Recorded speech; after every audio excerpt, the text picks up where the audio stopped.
He is a friend of the show for so many years. He comes and goes on a rainbow. Michael Snyder, everybody.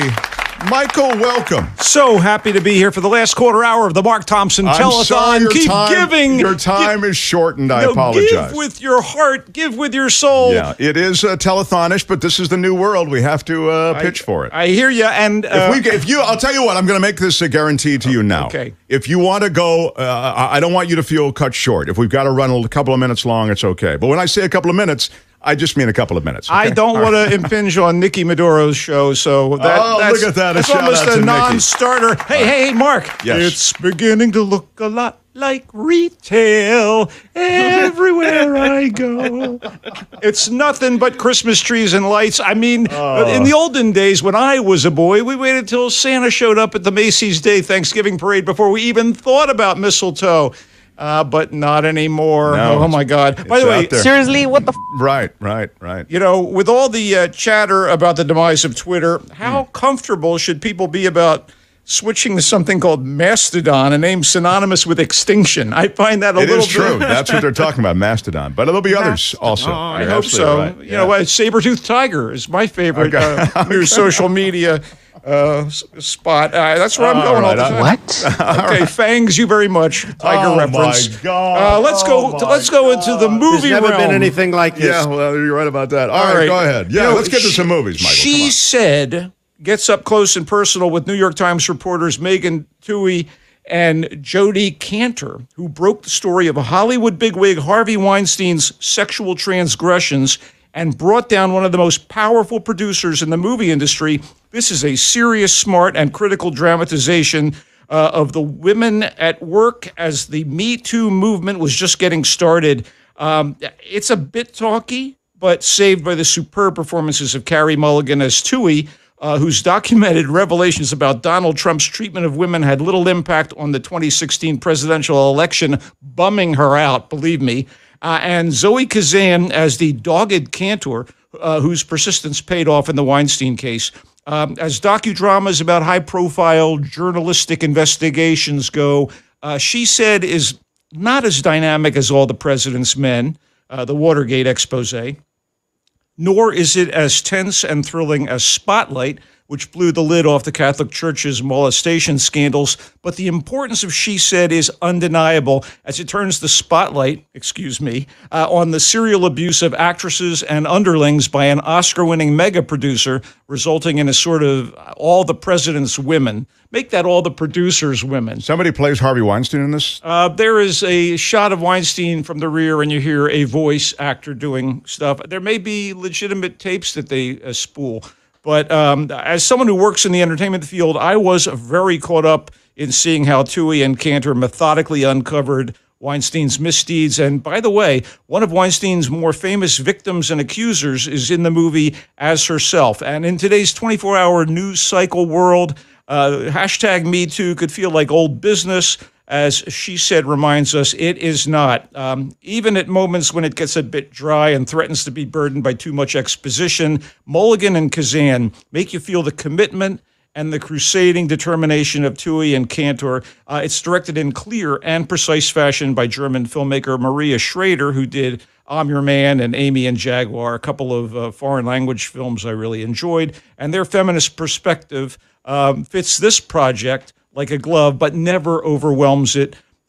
She Said is in theaters starting this weekend. Wow, really like that. All right, what else do you have? She Said, it's called. Yes. No caveats about the mix of satire and horror that is The Menu. It's one of those movies that I think was made specifically for me, although that would be a stretch. Perhaps I should say it's a movie I kind of wish I made. The setup on a silver serving platter is simply this. Select diners of extravagant tastes are invited to a 5-star restaurant on a private island for a special multi-course meal prepared by a renowned chef and his staff. And things go a little off. Wow. I don't necessarily think it's going to be everyone's cup of tea, But the horror is not particularly gory or grisly, even if things definitely get horrifying in the menu. It's a psychological horror, or what is it? Well, yes, among other things. I don't want to blow it, but as funny as the takedown here of slavish upscale foodies and obsessive celebrity chefs is, the real heart of the menu is its commentary on how the expectations and arrogance of the well-to-do become oppressive, and their profligate pursuit of pleasures has more to do with status than true appreciation. They're all about looking rich and powerful. That's their deal. It's a takedown of rich people? Well, among other things, it's a takedown, again, of this foodie culture and the desire for people of wealth to do extravagant things, not to reiterate. But the menu has a wonderful tension that's enhanced by the movie's special dinner parade of increasingly, I'll call them challenging courses. What's for dinner, Michael? Oh, hey, I don't even want to tell you, Kim, because it may turn your stomach. Ralph Fiennes is absolutely on point as the chef. His Machiavellian kitchen mastery and his desire for perfection make TV chef Gordon Ramsay and his offhand cruelty look like the jocular Julia Child. I'm telling you. And Anya Taylor-Joy. Jocular, I'll ding. Anya Taylor-Joy and Nicholas Hoult are the audience stand-ins as a couple attending the extravaganza together. John Leguizamo plays a showbiz scammer, and Arturo Castro is one of a group of sickening tech bros, illustrating that the dinner attendees are not all examples of white privilege at its most obnoxious. To say more would be in bad taste. Oh, my God. I don't want to undermine the enjoyment of what's on the menu. I will say it's a nasty repast, but a good time. Oh, my God. The menu is in theaters this weekend. Happy Michael, Thanksgiving. Can I see it? I don't like horror. Yeah, I think you can, but it's stress-inducing at times, but it's really brilliantly done. And if you want to see, and where is it again? In theaters. Okay, it's so theater called so far. A theater, and you go there. Okay, don't patronize me, Michael. No, Snyder. patronize theaters, everybody. We don't want to see them go down the tubes.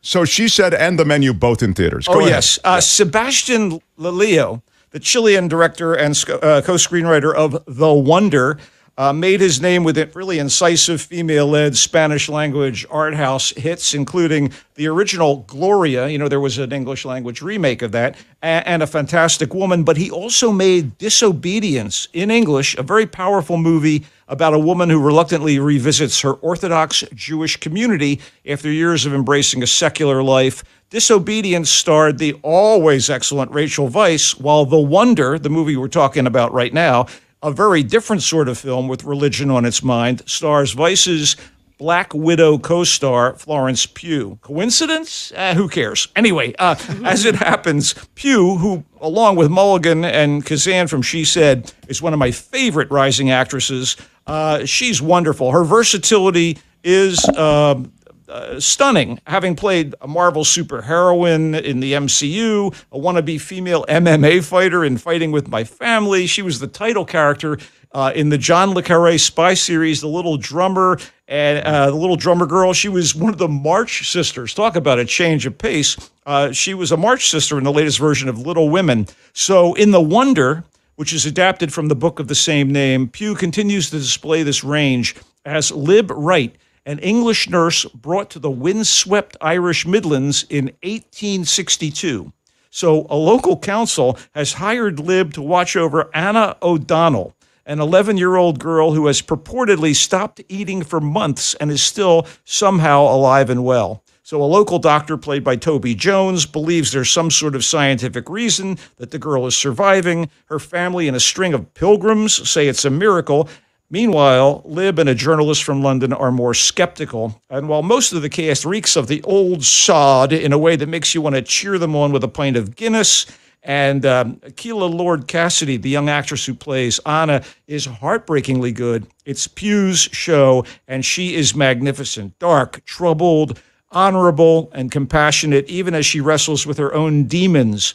So as atmospheric and moody as the Midlands themselves, The Wonder has a very relevant subtext about the pursuit of empirical truth in the face of faith-based believers and those who would take advantage of, let's call them, convenient misconceptions. And it's more proof that Lelio is a fine and daring filmmaker.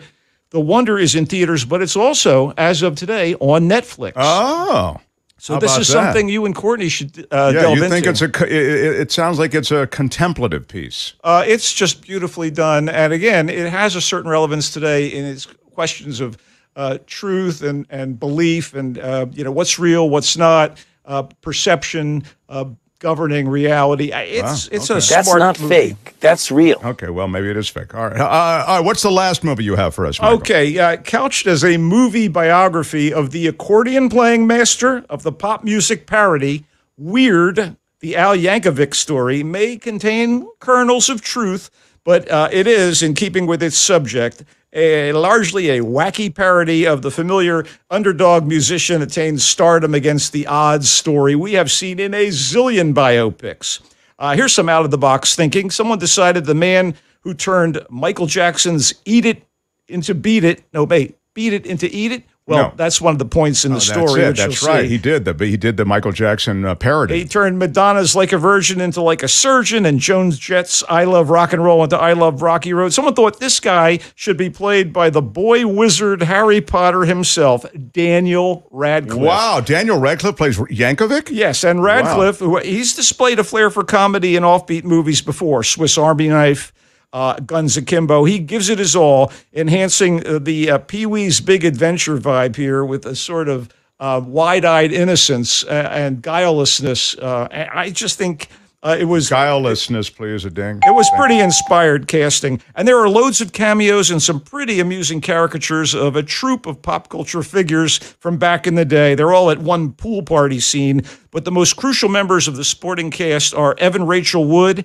as a conniving Madonna, Rainn Wilson as Al's manipulative mentor, the DJ Dr. Demento, Julianne Nicholson as Al's mother, Mary Yankovic, and Will Forte and Al himself as the Scotti brothers, wow. A couple of music industry insiders who actually signed the fledgling Novelty Act to their record label. It's silly and over the top, and I enjoyed the heck out of Weird, the Al Yankovic story, which gives this giant goofball of American music his due, directed by Eric Apple, who co-wrote the movie. Very antic stuff with Weird Al himself. It's in theaters and streaming on Roku.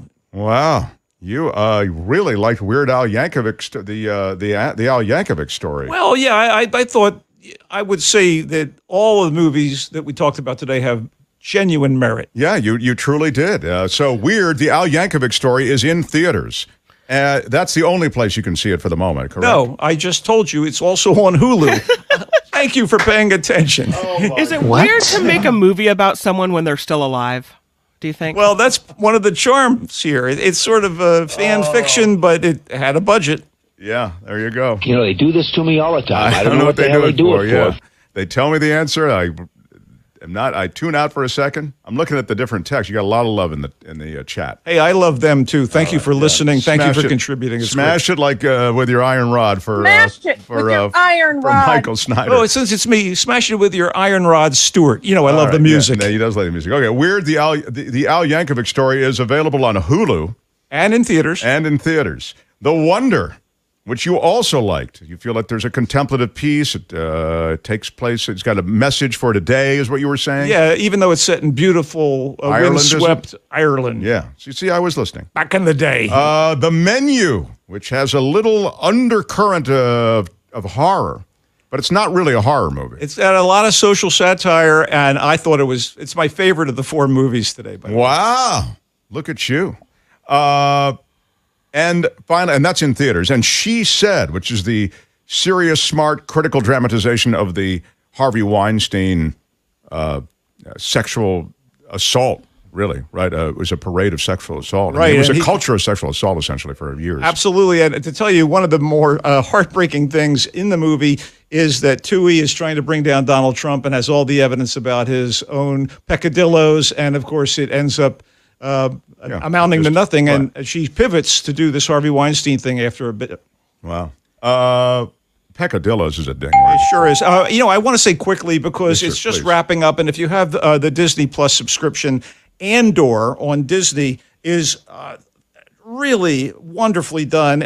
You're not much of a sci-fi guy, Mark, but this is a kind of prequel miniseries in the Star Wars saga, leading up to Rogue One, which was released a couple years ago. And it's as close to a spy thriller as we've seen from Star Wars, but it's much more mixing in heist caper, geopolitical drama, military action, and lots of hero's journey elements. It's the story of the loose cannon rebel Cassian Andor, the man who stole the Death Star plans, and how he got to that point. He's played by Diego Luna of Y Tu Mama Tambien, and the show also co-stars so far Stellan Skarsgård, Fiona Lewis, Forrest Whitaker, and the superb Andy Serkis. That's right, Gollum, Caesar, and Claw himself. The real news here is the series was created and written by Tony Gilroy, screenwriter of the Jason Bourne movies, and Beirut, and writer-director of Michael Clayton, the award-winning legal thriller with George Clooney and Tilda Swinton. Andor is sci-fi for people who don't like sci-fi.